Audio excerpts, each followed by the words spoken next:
Experimental verification की हम बात करने लगे हैं किसकी बेटे, डुअल नेचर ऑफ मैटर की। देखते हैं बेटे 1927 की बात।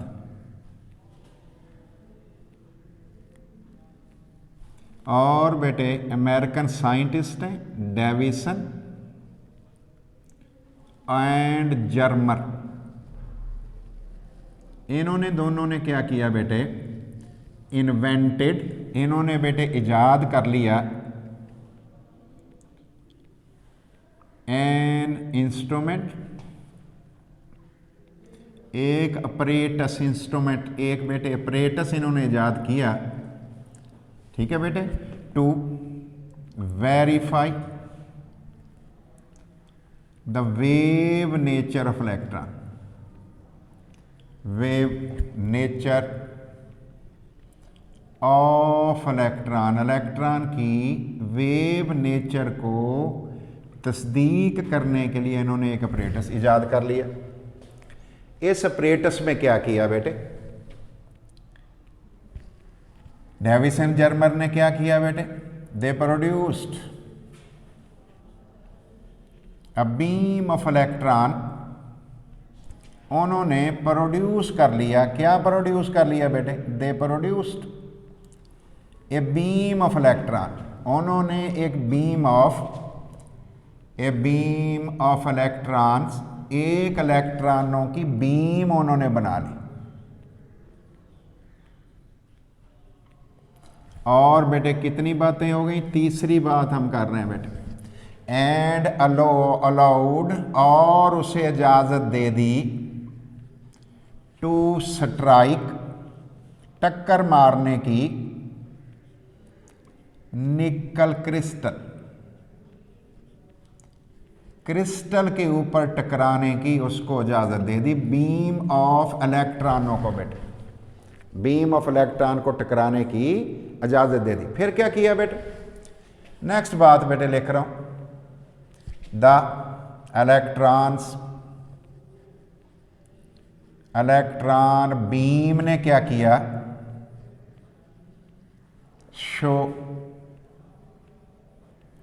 शोड डिफ्रैक्शन, डिफ्रैक्शन बेटे वेव्स की प्रॉपर्टी है, डिफ्रैक्शन लाइक, टकरा के स्प्रेड हो जाना, लाइक वेव्स, वेव्स की तरह उन इलेक्ट्रॉनों ने डिफ्रैक्शन शो किया, ठीक है बेटे। नतीजा क्या निकला, तो इन्होंने कहा, डेविसन और जर्मर ने क्या कहा, डेविसन और जर्मर एंड जर्मर, इन्होंने बताया, इन्होंने एक्सप्लेन किया, इन्होंने समझाया, क्या बेटे समझाया, डेविसन प्रूव्ड, साबित कर दिया इन्होंने, दैट इलेक्ट्रॉन्स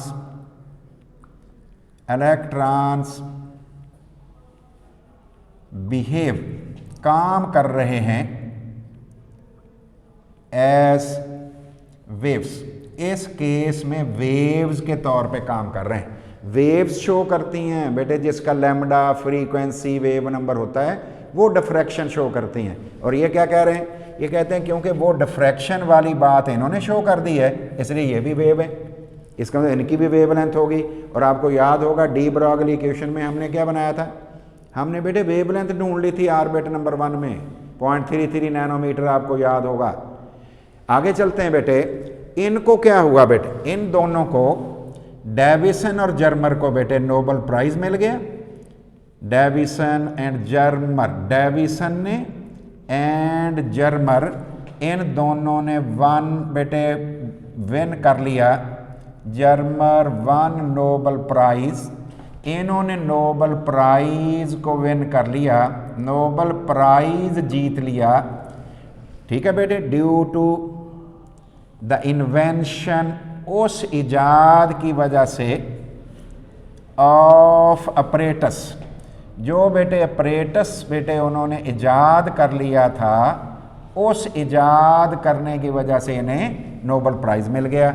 और बेटे डी ब्रॉगली को क्या हुआ बेटे, उसे अलहदा नोबेल प्राइज मिल गया, 1 डी ब्रॉगली वन सेपरेट, अलहदा, इनके साथ नहीं, शेड नहीं, सेपरेट। ठीक है बेटे, नोबल प्राइज, नोबल प्राइज उसने विन कर लिया ड्यू टू हिज फेमस एक्यूशन, किस वजह से? ड्यू टू हिज फेमस एक्यूशन, इसकी फेमस एक्यूशन की वजह से। और वो एक्यूशन कौन सी थी? De Broglie's एक्यूशन।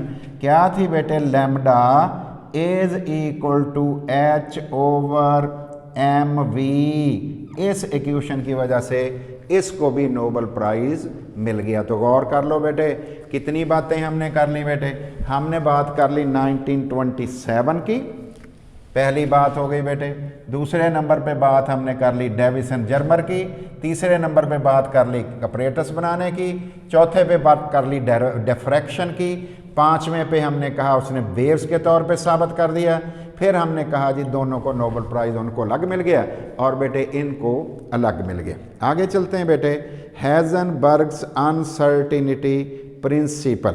ठीक है बेटे, देखते हैं इसमें क्या चीज़ें हमारे पास आ जाएंगी। तो हेजनबर्ग्स अनसर्टिनिटी प्रिंसिपल क्या है बेटे?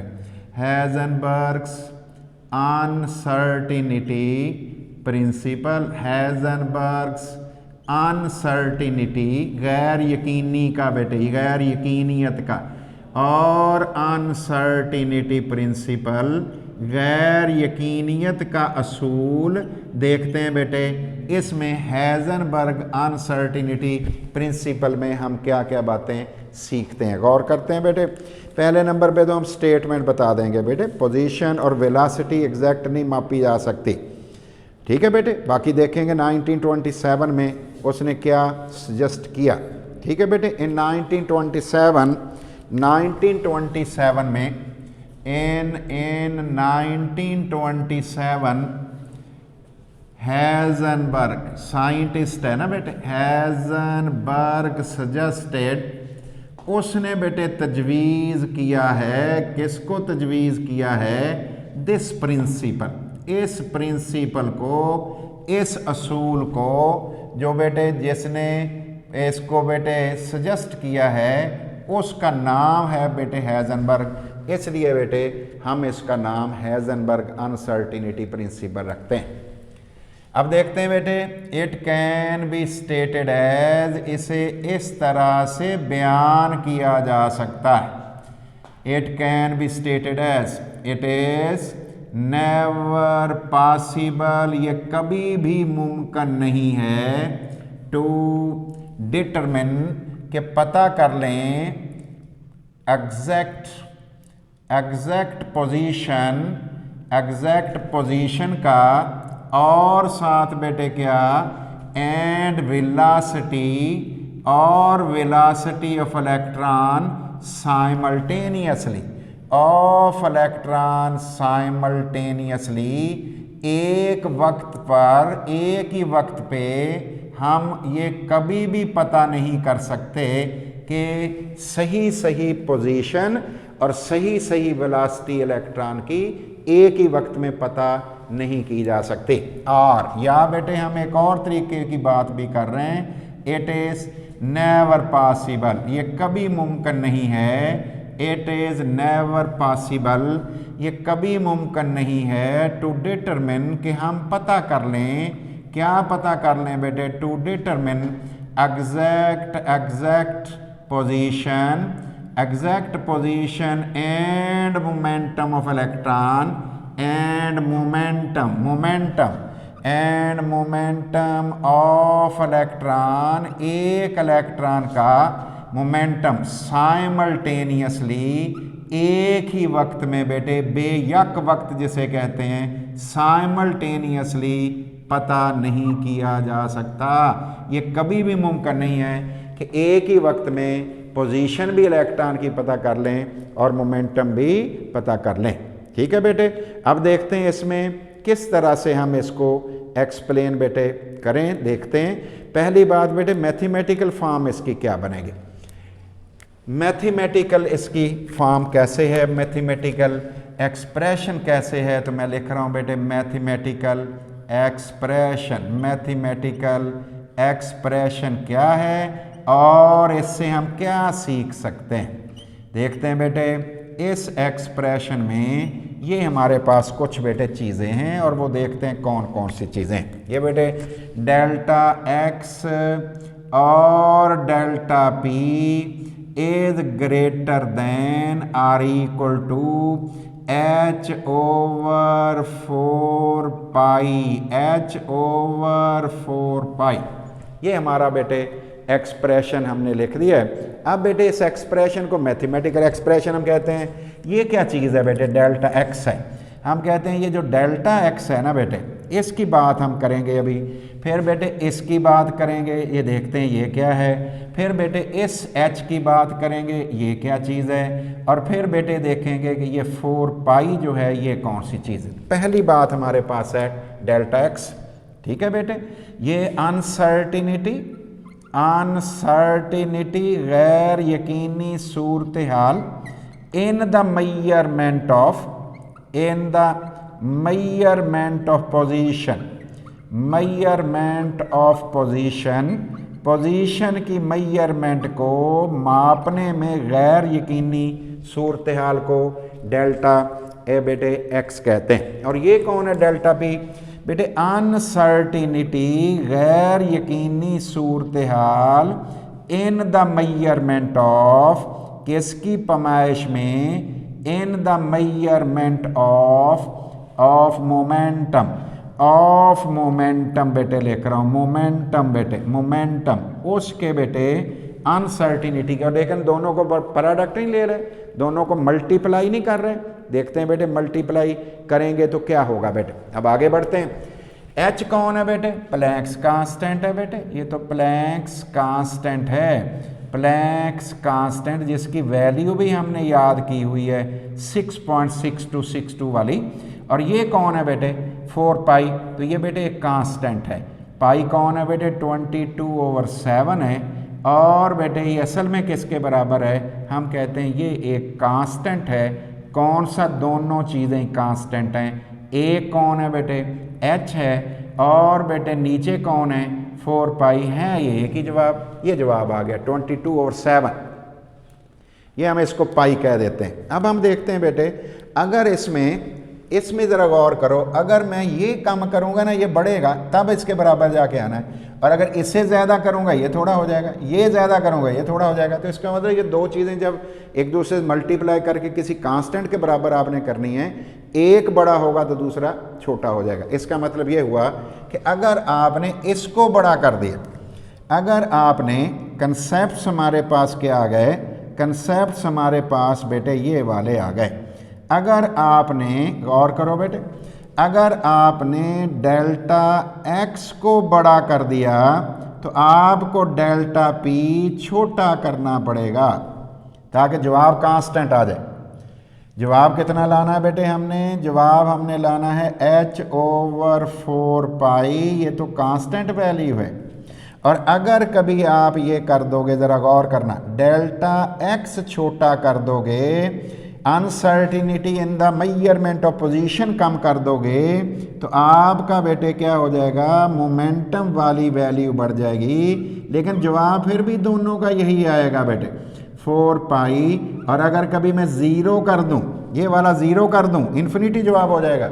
डिवाइड जो ज़ीरो पे आप करने चाह रहे हैं, इसका मतलब एक बढ़ जाना दूसरे की कमी का बायस बनता है। और कौन इसको समझा सकता है इस बात को, इस बात को बेटे हमें समझा सकता है कौन, कम्पटन इफेक्ट बेटे, जो कहता है Compton effect can explain says, ये हमें बताता है कि कम्पटन इफेक्ट हमें क्या बताता है, स्मॉल बॉडी, एक छोटी सी body, can not be seen, body can not be seen, उसे नहीं देखा जा सकता, can not be seen by, किससे बेटे, by disturbing it, disturbing it, एक छोटी बॉडी को डिस्टर्ब किए बगैर देखा ही नहीं जा सकता। दूसरे लफ्ज़ों में ऐसे कह लो, जब हम उसे देख रहे होते हैं उस वक्त वो वहाँ होती नहीं, जब हम उसे देख रहे होते हैं तो उस वक्त वो वहाँ पे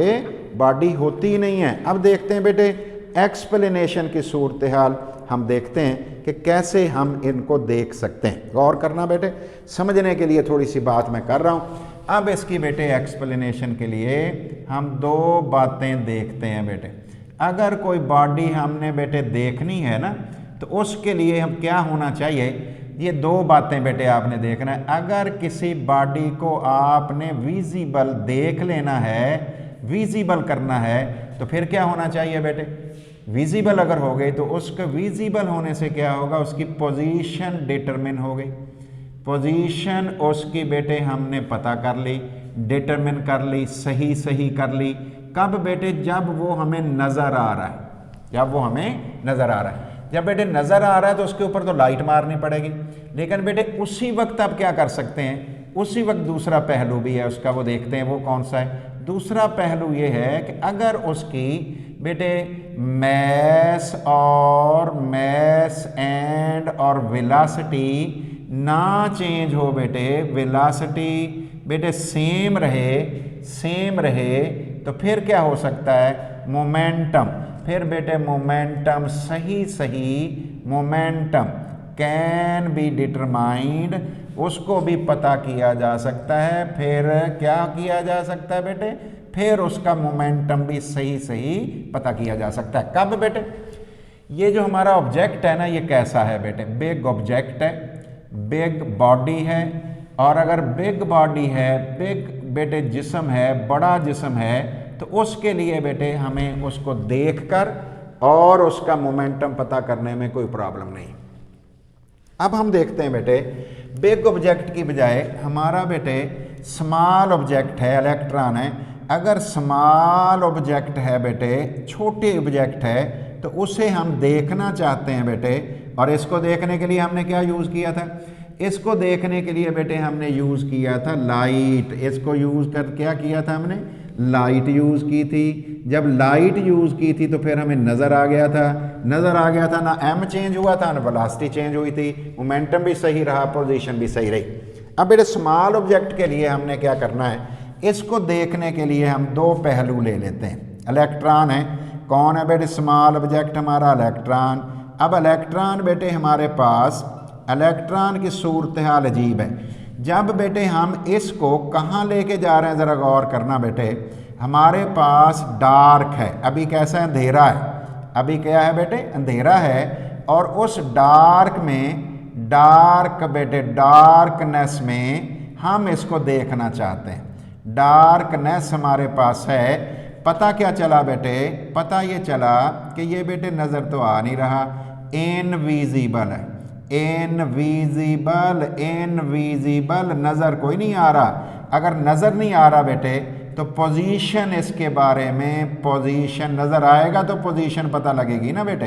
पोजीशन जो है वो कैसी हो गई, इसकी पोजीशन बेटे हमारी अनसर्टन हो गई, गलत हो गई, जब नज़र ही नहीं आ रहा था बेटे। फिर हमने क्या किया बेटे, हमने दूसरा काम किया बेटे, लेकिन एक्सपेरिमेंट्स किए, और एक्सपेरिमेंट से इसका मैस भी पता कर लिया और उसका वेलोसिटी भी पता कर ली। जब दोनों चीज़ें पता कर ली तो हमने m को v से मल्टीप्लाई किया, हमने मोमेंटम पता कर लिया। इसका मतलब ये हुआ, मोमेंटम जो इसका है बेटे वो हमने पता कर लिया हुआ है, मोमेंटम हमने पता कर लिया हुआ है सही। लेकिन बेटे उसकी पोजीशन हमारे पास गड़बड़ हो गई। कब बेटे, जब हमने इलेक्ट्रॉन छोटा था उसको हमने लिया तो अंधेरा था, अंधेरे में, डार्कनेस में, लाइट के बगैर हमें नज़र ही नहीं आया। तो बेटे आगे चलते हैं। अगर हम इसके ऊपर बेटे लाइट मार दें, कौन सी लाइट मारें, अगर बेटे फोटान हम यूज़ कर लें, बेटे लाइट हम यूज़ कर लें, photon of shorter wavelength, photon of shorter बेटे छोटी वेवलेंथ वाले, शार्टर लैम्डा वाले कौन होते हैं बेटे, एक्स रेज। ये किसने बताया था, डी ब्रॉगली इक्वेशन ने। ये हमने उसके ऊपर बेटे गिरा दी, किसके ऊपर, electron. Shorter wave, photon of shorter wavelength वाली हमने एक्स रेज इलेक्ट्रॉन पे मार दी। जब मारी तो क्या हुआ बेटे, उसको मारने के बाद जब हमने देखा तो बेटे हमें पता चला कि बेटे इलेक्ट्रॉन विजिबल हो गया, इलेक्ट्रॉन विजिबल हो गया। और बेटे विजिबल हो गया। इलेक्ट्रॉन विजिबल हो गया तो समझ लो नज़र चीज़ आ गई, तो फिर तो पोजीशन पता लग गई बेटे, पोजीशन, उसकी पोजीशन हमें पता लग गई। ये मैं बेटे टिक कर दिया, सही सही पता लग गई, लो जी मैंने टिक कर दी। लेकिन बेटे ये जो फोटान हैं जो पड़े हैं आके, इसकी तो एनर्जी बहुत है बेटे, एक्सरेज शॉर्टर वेवलेंथ वाली। तो क्या होगा बेटे, इलेक्ट्रॉन ने क्या किया बेटे, high energy v change increase कर गई, वेलोसिटी इंक्रीज कर गई। किसकी वेलोसिटी इंक्रीज कर गई बेटे, इलेक्ट्रॉन की velocity v of electron increase, ये बढ़ गई, इंक्रीज हो गई बाई एब्जॉर्बिंग एनर्जेटिक रेज। बेटे अब्जॉर्ब करके ये एनर्जेटिक फोटॉन्स, किसको जज्ब करके, एनर्जेटिक फोटान को जज्ब करके, एनर्जेटिक फोटान को जज्ब करके बेटे चेंज हो गई। सो इसलिए मोमेंटम, इसलिए बेटे momentum become uncertain, momentum become uncertain, momentum कैसा हो गया, गैर यकीनी का शिकार हो गया। जब पोजीशन सही करते हो तो बेटे मोमेंटम क्या होता है, फिर बेटे पोजीशन सही करते हो तो मोमेंटम बेटे गलत हो जाता है, मोमेंटम सही करते हो तो पोजीशन गलत हो जाती है।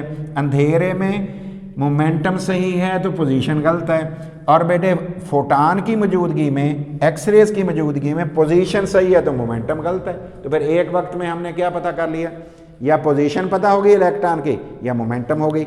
और बेटे किन पे अप्लाई होता है, माइक्रोस्कोपिक ऑब्जेक्ट पे। बेटे कहाँ पे अप्लाई होगा बेटे, ये जो हमारी है कौन बेटे, हेज़नबर्ग। बेटे एप्लीकेबल, ये एप्लीकेबल होती है, Heisenberg uncertainty principle is applicable to microscopic bodies, microscopic छोटे पार्टिकल वाले स्मॉल बॉडीज पे, जिस्मों पे ये बेटे एप्लीकेबल है, एंड नॉट ऑन, किस पे एप्लीकेबल नहीं है, ये हेज़नबर्ग अनसर्टिनिटी प्रिंसिपल एप्लीकेबल नहीं है मैक्रोस्कोपिक बॉडीज पे, मैक्रोस्कोपिक बॉडीज पे एप्लीकेबल नहीं है, माइक्रोस्कोपिक बॉडीज पे, पार्टिकल कहना है, पार्टिकल कह लो, उस पे बेटे एप्लीकेबल है। तो लाइट हमने बड़े जिस्म के लिए कौन सी मारी थी बेटे, लाइट कौन सी लाइट मारी थी, ऑर्डिनरी, एक्सरेज नहीं थी बेटे, ऑर्डिनरी आम रोशनी, टार्च वाली मार लो बेटे, बड़ा फुटबॉल है उसको देखने के लिए टार्च ही मारनी पड़ेगी ना बेटे, तो फिर अगर नज़र आ जाएगा। लेकिन नज़र आ गया, पोजीशन पता लग गई, लेकिन बेटे वो वेलोसिटी मैस तो बदलता ही नहीं है, इसलिए मोमेंटम भी पता लग जाता है। तो बड़े जिस्म के लिए पोजीशन मोमेंटम बेयक वक्त साइमल्टेनियसली पता लग सकती है, लेकिन बेटे इलेक्ट्रॉन की सूरत हाल में अगर पोजीशन सही करोगे मोमेंटम गलत हो जाएगा, मोमेंटम सही करोगे पोजीशन गलत हो जाएगी। ठीक है बेटे, इसको अच्छी तरह से सोचना है, और अगर ये काम आ गई समझ तो बेटे काम हमारा बन जाएगा। फिर एक दफ़ा रिपीट कर दूं, इलेक्ट्रॉन को अगर अंधेरे में आप एक्सपेरिमेंट करोगे तो नज़र नहीं आएगा, फिर उसकी पोजीशन पता ही नहीं लगेगी, नज़र आएगा तो पता लगेगा ना कहाँ पे है, लेकिन मोमेंटम पता लग सकता है, मोमेंटम सही है पोजीशन गलत है। लेकिन अगर इसके ऊपर एक्सरेज मार देते हो इसके मोमेंटम के हिसाब से बेटे, lambda is equal to h/mv के हिसाब से, तो फिर क्या हो जाएगा, फिर नज़र आ जाएगा, लेकिन बेटे एनर्जी जज़ब करके तेज़ हो जाएगा, वेलोसिटी तेज़ हो जाएगी, फिर मोमेंटम गलत हो जाएगा। तो बेटे देखते हैं जब उसे मोमेंटम ख़राब होता है, जब वो हमें नज़र नहीं आता मोमेंटम सही होता है। दोनों चीज़ें एक वक्त में सही नहीं होती, अलबत्ता बड़े जिस्म के लिए दोनों चीज़ें बेयक वक्त सही हो सकती हैं। तो इसका मतलब है एक ही वक्त में किसी स्मॉल बॉडी का पोजीशन और मोमेंटम एक वक्त में पता नहीं किया जा सकता। क्लियर बेटे, it is never possible to determine exact position and momentum of electron simultaneously. एक ही वक्त में इलेक्ट्रॉन की पोजीशन और मोमेंटम बेयक वक्त पता नहीं किया जा सकता, एक ही वक्त में दोनों चीज़ें पता नहीं की जा सकती। ये बात बेटे हम कह रहे हैं। थैंक यू बेटे।